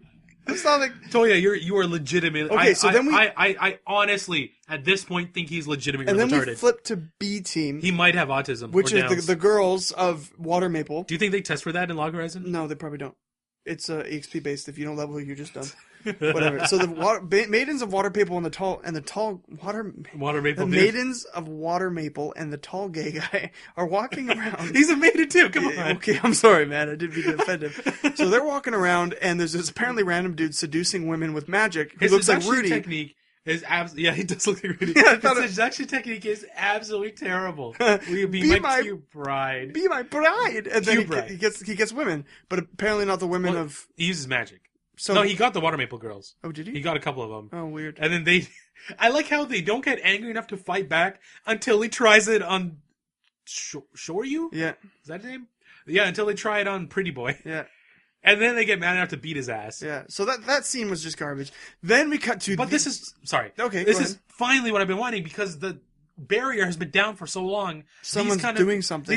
These kinds of creatures are creeping in. Yeah. I've been waiting for this. Is he a creature? Yeah, he's a creature. Oh, interesting. Just like those two creatures we saw in that one episode that was awesome, and then we the went... Minami episode. Yeah, the one episode everyone wants to see continued because that was actually awesome. Yeah, they were adventuring the A plus team. Yeah, the triple S. Triple S team. It's the power of a triple S group. Yeah. So now we flip to the scene that makes it's always beautiful. I really love it when Rudy and Mrs. Zuzu end the episodes because it's just so beautiful. I mean, how can you not get excited listening about this dopey girl talk about her freaking music that sounds like garbage? And she's like, oh, and then these two stupid children who are completely tone deaf are singing her stupid song that nobody would sing. No lie, if I was in that world, right then and there, I would have murdered those kids. Just to stop the spread of that song. It's akin to the Friday song. It's Friday. Friday song's better than that. Yeah, it is actually. I'd rather listen to it. What I hate you so much, Rudy. My Rudy counter was off off the charts this time. When he says, you gave the world a 42 and or a 43, I was like, yeah, the song she gave is worse than all of your other music combined. She gave you the worst song in the history of your universe. Exactly. It's bad. And then it ended. And then it ended with Shiroe and a letter, and I'm like, oh my gosh. Like, you waited the whole freaking episode to show me him opening a letter. Honestly, that's what everyone wants to see. That's all I care about. That rumor, or the theory, has, like, spread pretty far. Mm-hmm. Like, the beta so many people are convinced that she's his alternate account. Well, I came up with this. It was retarded. When I read it at work, I was like, this is retarded. I'm not even going to reply to this. And I read it after I was at work, and I laughed, and I was like, alright, that's pretty good. Well, because I was sitting there, and it was Rudy who did it to me, because she says it in English, right? Yeah. So, Sister Row 2, right? I'm like, okay, whatever. And then Rudy goes, goodbye, Sister Row 2. And then, because later on, Crunchy didn't it shorten it to something row? No. So I'm looking at it, I'm like, Sister Row 2. So I got rid of the tur, and I'm like, She Row 2. She Row A 2. No. Am I just like a conspiracy theorist, or is this what they're actually doing? But, I mean, it makes sense. I mean, Row A? I feel like you're reaching, but it would still be cool. I didn't want to reach. Like, I wasn't reaching just so I could sound cool in this podcast. I was just sitting there, and Rudy said something stupid, and I was like... When does he not say something stupid? I don't know, it's retarded. Okay, now you can talk about Durarara. Durarara, episode 8. A ladies' man has neither wealth... Finally. Or has neither money or power. I look forward to this every week. He's a liar. Or this title's a liar, because the ladies' man doesn't power. He owns a gang! That's power! No, the ladies' man is not him. It's Kita? No. Blonde hair. Blonde hair guy, yeah. Yeah, it's Kita. He's the guy. It's either Kita or Keto. Shout out to Brendan, don't remember your last name on Twitter. Yeah, thank you. Telling me why they're not together anymore. Definitely don't care enough to watch season 1, so. Okay, so what's happening in this episode is pretty funny. Shizuo got framed for... Again, by Izaya. And so he rushes off after, he leaves. And Celty didn't stick around long enough to find out the girl she's searching for is in the room with them, right? Whatever, so that's Celty's after Verona right that's the whole mini arc that's going on right now. Henri-chan is now helping out the girl.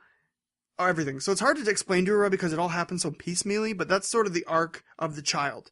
She ends up standing by Henri at the end. Okay, so we're gonna go to Forehead Kun.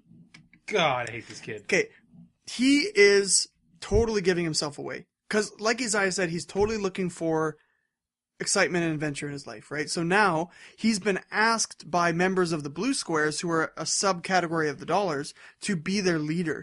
I still don't understand why they want him to be their leader, and they're like, oh, because they reveal it and you're smiling. And a lot of people are saying, Ryugamine Mikado, he has a dark side. He doesn't. Do you remember that from the first season? It's not a dark side. It's more of he enjoys the adrenaline rush that happens from random crap in his life. Remember when they were riding in the van and there was the dark web and all the bikers were there and he had a smile on his face? Yeah. That's the same thing. It's something different's happening, finally. So he's getting excited. The idea of... Honest to God, that doesn't make him a better character. The idea of being the Blue Square's boss would appeal to Mikado because he would be able to use the Blue Squares to do things and not undermine the Dollars as a ambiguous organization. That makes sense. Why would they listen to him?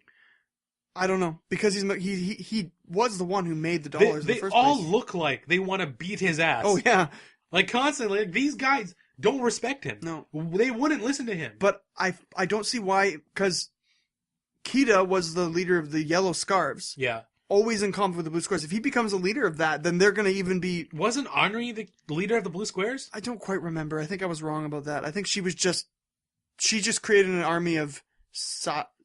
of her Sayaka people? Yeah, I don't remember who was the leader of the Blue Squares, honestly. Okay. It's been so long. But anyways, at this point, it could cause even a bigger rift. Izaya tricked Shizuo and framed him to make him look like he devastated 3 people. He also got outdone by a sign on the door. He did. He's kind of like your character in D&D. Like, the rage is too strong, you can't perceive. He made his finger bleed. Yeah, he did. Trying to open a door and hit a door and oh my gosh. His strength is so great, even his body can't take it, right? This is a guy who got stabbed through the hand with a pen, and he's like, you got guts. Yeah. So, and meanwhile, Verona and Ivan, I think it's Ivan, yeah, are on a roof watching Celty watch Mikado in the building because they tricked Celty into following the bike, but they don't want to snipe Celty because Celty lived through a antimatter bullet. Yep. So what's the point of firing that thing and giving She her position also away? lived through a beheading, so. Yeah, there's that. I love Durarara. I love it. I love sitting down and watching the ridiculous antics of the characters. I never thought the day would come where I like Durarara better than Log, but that's just the glory of the C team. That's what it's done to Are you me. kidding me? Of course it is. I watched Log this morning.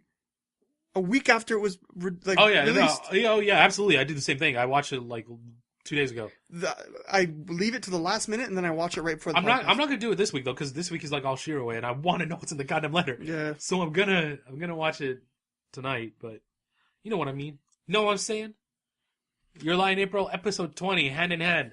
Oh boy. Oh boy. Oh boy. Oh boy. So I just want to say, if we get to the end of the series and Kaori doesn't die, I am not giving this anime a high score. No, I want her to die. Because they've gone so far. Oh, they had subtle foreshadowing in the beginning.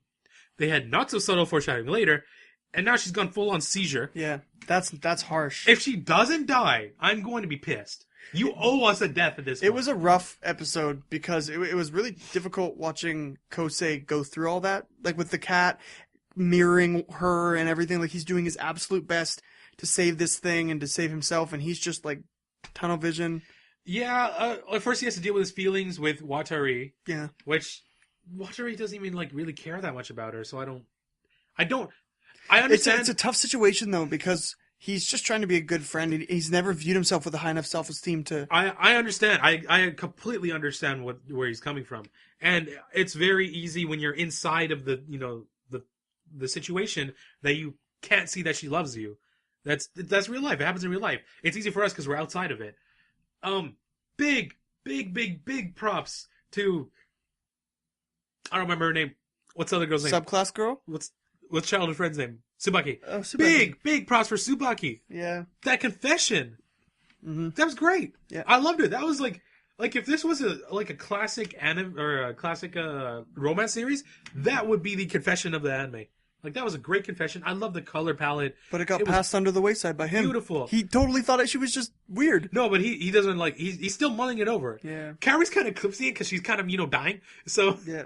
if she wasn't dying, I think Kosei would be bothered more by it. He's just being torn around by girls. Like, Kaori is confusing him because she says, visit me whenever he visits. She says, go away. But then she calls him in the middle of the night, and I know that feeling he's getting is just like that. He's just like, oh, I'm in love again because it's just, she's so fun, right? Yeah. And that brings him past his boring life. But that face that him and Watari made at the end when they saw her hand just drop, and he was like crying with his hand wet in the fountain, and he found the cat and all this crap that happened. Like, when the cat got hit, I actually laughed because I thought of Grisaya, and then I was like, it's Michiru all over again. But it was Kosei-kun, not Michiru. Kosei, no. So it's intense, man. Like I just kind of want the next episode to come out because I want to see what happens. It was really good. That confession though, I can't get over it. It was just so great. That was the scene for me in this episode, and I made it my wallpaper. It's just so cool, beautiful. I just love the way she's a really cute character. I would not mind if you got with her. Just you have to love me because she loves Watari. Yeah, it's just such a good line. This anime has great writing. It just makes sense. I mean, if you're gonna think logically, I'm available. I love me too, like kind of thing. But yeah. I don't know. She's been doing really good, trying to keep up her. She's got into the school she wants to. All this, she's trying to. Unless Kosei screws with competition and has to go overseas, then all of her effort is for nothing. It should be okay if she goes through the surgery and then she can stand on. Or Kaori goes through the surgery and can stand on stage for that one last time. Then she'll die. Hopefully, it'll be a prettier send off than whatever. I can imagine a tree and cherry petals falling down, and her hair is like white at this point. And is it just me? What? Or is, or is Kaori getting more desaturated every? Oh man! Akatsuki no Yona, episode 21, Spark. Yun got falcon punch in the stomach, coughed up blood. Poor dude. That looked painful. Like I predicted last episode, Yona got hurt after that fall because it was a hell of a fall. Yun's okay. That look. That Yona glare. I love the Yona glare. Oh my, this was the strongest glare because they did it perfectly where they stopped all music, stopped all dialogue. They just had the picture on their glare. My jaw dropped because I was like, I felt it, you know? Yeah. Like, I felt that glare, and I was like, oh my god. And he's like, if looks could kill. Yeah, he's like, was I intimidated? Yeah. And so then he brings, like, okay, this episode, we're going to be done talking about this in probably 2 minutes, because nothing happened, right? Not Like, much happened. so they were in there, he felt intimidated, he almost called out for Yona, being Princess Yona, but she humbled herself and said, I'm just a lowly person, showing how much she's grown. Yep. He goes, Princess Yona would never do that. He pieces it. They inspire the women, of course, right? Then they get shipped onto the boat. I don't really care what's happening to the dudes right now. They're just duding up. Because they're immortal, pretty much. They're gods among men. They're can't just lose. Waiting to battle. And I'm like, okay, I don't care about your emotions. She'll be fine. It has to be. I mean, we flash forward and saw her battling with all of them, right? Yeah. Stupid flash forwards. I hate it. Flash forwards are retarded because they just ruin every suspense moment for you, right? Yeah, pretty much. Stupid.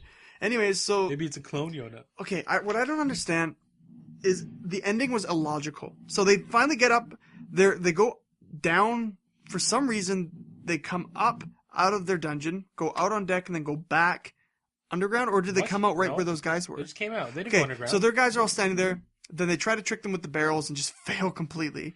You gotta hand it to Yoon. He tried his best. Yoon, in a hopeless situation. Yoon failed, though, but I mean, whatever. So girl got her, is, trapped. Yona's like, oh no. Yoon's like, crap. Everyone's having a hard time. Yona exclaims, what does she explain? He pretends to be, he says, I'm a guy, takes off his thing. Takes off his fake boobs. So he gets beat the crap out. And how does Yona get taken instead of him? What? Yona doesn't get taken. He gets taken, Yona breaks out and goes. Right, so he gets taken away. Yona breaks out, chases after him. Misses an arrow, as usual. Yeah. Maybe she didn't do it on purpose. For all the training she does, she doesn't hit a goddamn person. This is what I don't understand. This scene right here, where she goes, I'm gonna shoot you, and they're like, oh my gosh, and she drops the bow and runs in between 4 or 5 of them. See, I can understand, I can let it go for her getting in there and grabbing Not getting out, though. Not getting out. Yeah. That didn't make any sense. Because they could still be in shock while she's running at them. But she grabbed it, turned around, ran past all of them again, and then lit the firecracker. Yeah. No. I don't buy that. That was That's way cool. too shoehorned in. It did not. No. Absolutely not. I think Yona, borrowing from One Piece here, she's going to have the Conqueror's Haki with that glare. Yep. Well, she's had it forever. She's going to make those people subservient. Since the beginning. She had even... It's the Emperor Eye, man. Yeah. That's because she's going to wreck people. She's just very passionate. I like that. And it ended. And now we're going to get our fight. Yeah, Sheena saw the firework. The issue with this fight is... This is the issue with the dragons and Hawk, is that they don't have a challenge. Hawk was only ever challenged when he was against an army by himself. When he was poisoned and wounded. Yeah. And even then, he was a god. Yeah. So now that there's 4 others who are as strong as him, there's no challenge at all. That's the only issue. I know it's not a battle series, but still. You know what I mean? And if I think back to Inuyasha, and I don't want to, but I will. I'll think back to Inuyasha, and I think back to Kagome, who was pretty much Yona. The difference was, Kagome was actually useful in fights. Inuyasha and the rest of the gang every fight was a struggle, usually. Mm. And Kagome, she would land, critical arrows, she was a support, but she would land critical arrows that would distract people, but they would hit them. You know what I mean? She might do it eventually. She's still new. It's been half a series. Have you ever tried to point a bow at someone and shoot them? I have. Not a person, but a target. I have too. It's easier to shoot a target, but a person? I'm not going to hit a person. I don't want to kill him. That's what Yona's thinking, probably. No, she isn't. She's not with that kind of glare. You know what I mean? Assassination Classroom, Episode 7, School Trip Time, also known as that one time 2 girls almost got raped. Those high schoolers were way too tall. Yeah, they're like, they totally spoke in RPG. They're like, we had a mystery encounter with a creature 2 sizes larger than us, and I was like, D&D? Must be hard to grapple with them. So, I don't remember if you remember. I don't remember. So, I don't know if you remember. Do you remember how the fight went out in the manga? No. It was significantly more brutal. So, what Conrad does in the anime, if you watched it, was he just grabs the guy's face, pounds him to the ground. Pretty badass. Pretty cool. Oh my god, in the manga, it was so much better. In the manga, he shoves his fingers up the guy's nose, pulls his head, slams his knee into his face, the guy falls, and then Karma punches him until he's bloody and unconscious. But then he gets beat up. And then he gets wrecked, because they're outnumbered. If he one-on-one, Karma would win immediately all the time, every time. Karma's a badass. Yeah, he is. And I don't understand it, but I like the friendship that Nagisa has with Karma. Yeah. It's like, oh, we've been old friends. My only question is why. The thing you're Why going are to you friends find with this guy? about Assassination Classroom is that it's very episodic until you get to a certain arc. This is an arc. It sort of is. It's 2-episode arc, I think. But I mean, every episode of Assassination Classroom is spent fixing a character. Most every episode fixes one character and their problems. Yep. And so that's why this whole episode was about that really rich, not really rich girl, the really, the class idol. Don't remember what her name was, but the class idol. I actually didn't recognize her. Like, I don't remember her at all. No, me neither. So she's the class idol. She didn't like being in a high rank in the school, so she rebelled and then got sent to E-class. Now she's finding her home, and obviously Koro Sensei is doing good things. I legitimately thought from that picture that she was a prostitute. Yeah. I legit thought they were going. I don't really want to watch Spencer the this dropping anymore. No, it's just like I don't know. I love Assassination Classroom. It's good. Every week that I watch it, it's a fun half hour. If I skip this stupid opening, it's a fun half hour. Yeah, it is a pretty fun half hour. It's just hard to talk about, I guess. Yeah, it's kind of like Kuroko in that regard. Yeah, but I don't want to drop it talking about it. I don't know. We have like nothing if we keep dropping stuff to talk about. Well, at least you keep dropping stuff. What do you mean? What You dropped a couple things. What too. did I drop? Yaderman, Yeah, that's true. Okay, we'll name another one. Shirobako, Bako. Yeah, okay, you got me. I can. You got me. Kawaii Complex. That was a Breaking Bad reference, but You didn't watch got it. me. Yeah. I didn't. I didn't think I made it that fruity, but right. Episode 8, Death Rally. Do you think they killed each other? That was my first guess, is that they killed each other. No, the timing doesn't work for it because, in my opinion, their what do you call it? Their motives don't match. No, but here's what I think happened. But listen, like the motives don't match at all. The detective is looking for a guy who murdered his wife. Yeah, he could have been him. But the kid is looking for a guy who raped his sister. Raped. There'd be no reason for the high school kid to go looking for the detective, and the detective wouldn't ever, because the detective wouldn't think that the kid murdered his wife because the kid didn't have any motive to kill a woman. It's killing a man. I got this. Listen to my theory. All right? Okay. Here's Raj's theory. He killed the guy who assaulted his sister. The detective puts him in jail and he can't support his sister anymore. When he gets out of jail out of his anger, he kills the detective's wife. The detective, out of his anger, goes to fight the kid later on, and they end up killing each other in that battle. Okay, that sounds legit. That's what I thought would happen. Okay. I think they're just leading us on, though. Like, the knife in the bag was a pretty big lead on to, like, because they only said only one person was a killer. No, at the end they said that both of them are killers. We did? Yeah, after the credits. Oh. Those things I never watch. Okay. Who watches through the credits? Jeez. That's why I podcast with you, so I know. You don't watch the ending, do you? No. It's creepy. Oh, is it? It's really creepy. It's just all dolls, and they have glowing green eyes, and they weird me out. I don't like dolls. I didn't actually like that they said that in the ending. I thought it was like kind of a spoiler, because I like my theory being a theory. I think Death Parade seems like a type of anime that wouldn't keep it so simple, where they just both happen to kill other people. I feel like they killed each other. Yeah, they would do something that complicated, I think. That's all there is to say really about this episode. The detective's a badass. He's a badass. He is. He is. And I like how he's like, Decim has no emotion. Man, that human emotion arbiter. This arbiter really worked out for whoever made him. He should get fired. Who made this guy? Actually, it was Nona, wasn't it? It was Nona. Anyways, see, this whole week was it's a pretty much of a chill week. Like, it's with the exception of your life. Yeah, if you look at a plot based on like an arc, like it goes up and then drops and then goes up again, like based on like when you're about to hit the climax, we're at the point where we're at like the calm before the storm in every single series. Yeah. Because we're almost at March. We're almost in April. We're in March, dude.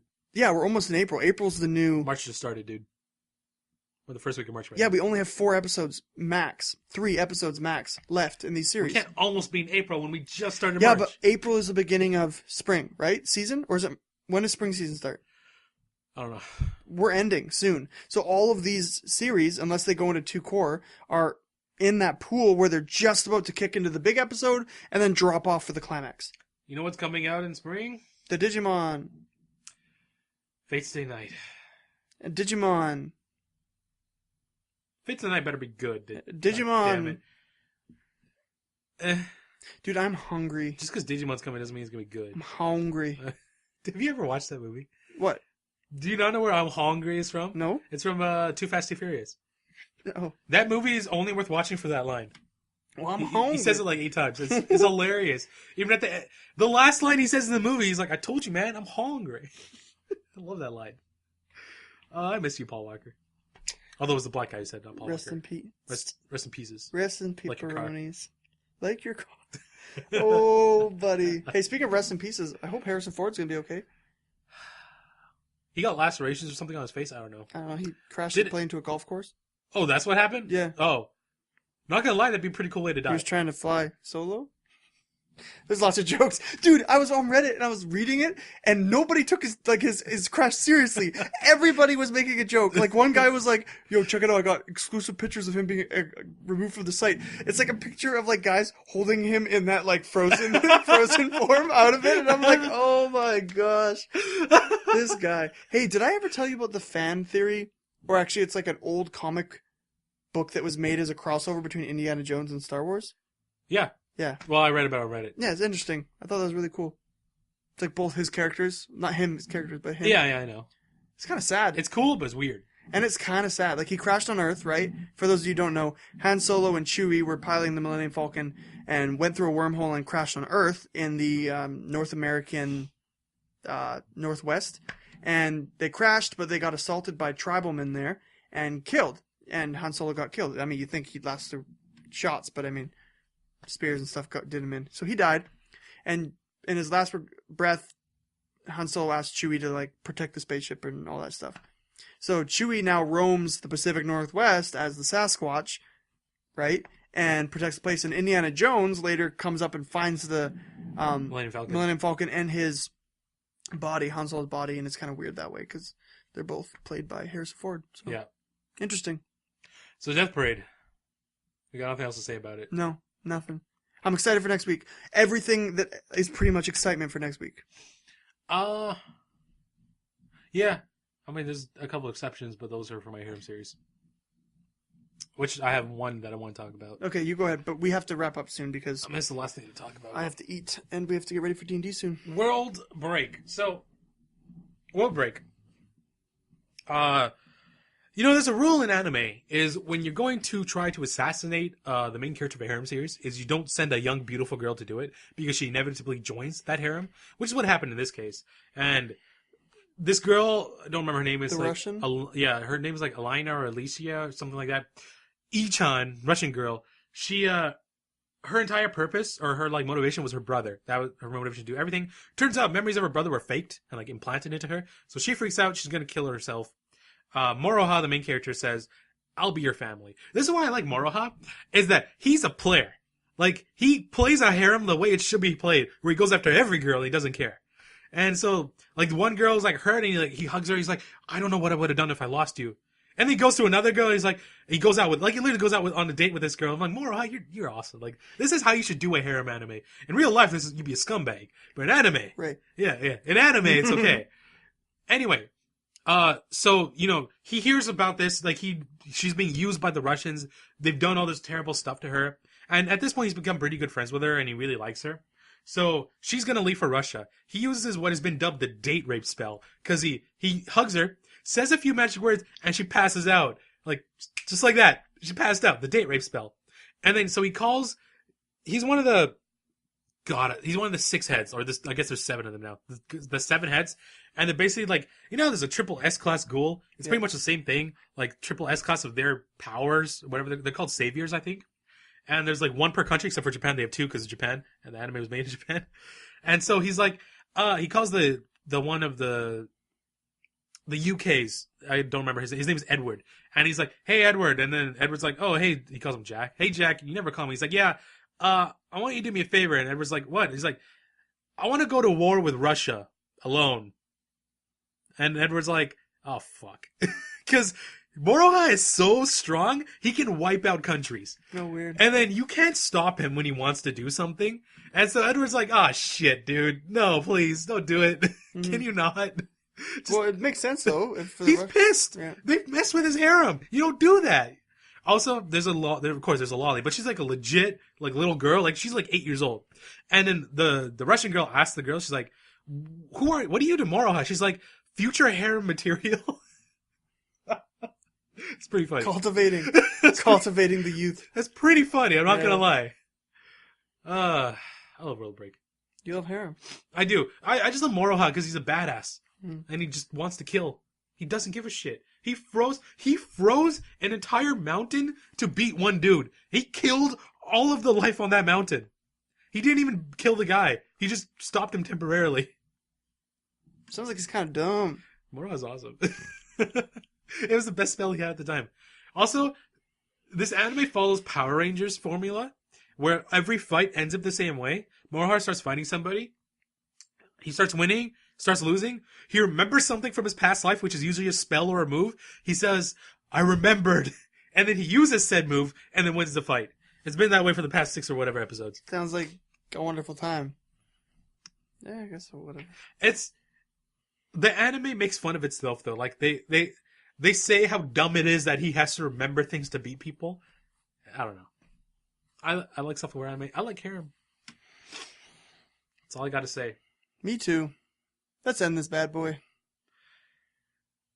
You know, I didn't get to watch. I only watched World Break this week because of the tournament. I spent so much time practicing and watching 6 episodes of a certain anime that. Why you bringing it up? Because it's your fault. Let's not talk about it. It's your fault. We made it the whole freaking podcast. You're going to have to answer this eventually. I don't have to say anything. Nobody's even asking. I have one last thing to say. What? The end of this month is our 1-year anniversary. We should do something for it. Is it really? Yeah. Live stream. That was a cold, rainy day that we podcasted. Remember that? And we drove up to Wings? Yeah. Forever locked in my memory. A year. March 30th. I could live stream. That could be doable. Yeah, we should do a live stream podcast. I don't have to do any editing or anything. We just do it and it's over. I like live streams. All right, let's end this. I'm Raj James Brown. And I'm Spence of James and Brown. See you guys next week with another podcast. Bye.